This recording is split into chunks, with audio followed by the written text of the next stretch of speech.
મોટા કલાકારો છે જ. એટલે મને દુઃખ એ થયું કે ભાઈ ચલો મને બોલાયો ના બોલાય એની વાત નથી, પણ મારા ઠાકોર સમાજના, ક્ષત્રિય સમાજના ઘણા બધા કલાકારો એવા છે, બહુ સારા સંતવાણી પણ કરે છે, સારું ભજનો પણ ગાય છે, સારું સાહિત્ય પણ કરે છે. ઘણા બધા કલાકારો એવા છે કે જે સારા લેવલ પર છે.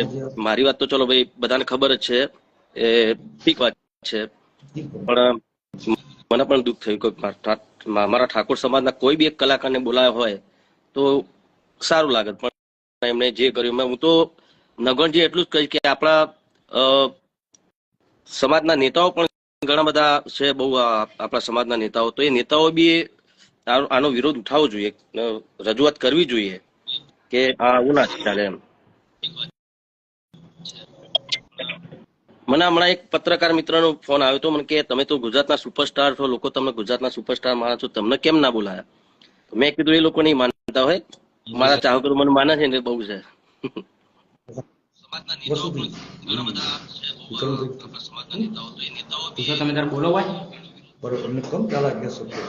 બોલો ને ગોળજી, તમારે કઈ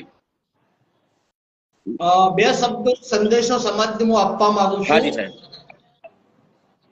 કે ઠાકોર સમાજના કલાકારોનું અપમાન એ સમગ્ર ઠાકોર સમાજનું અપમાન છે.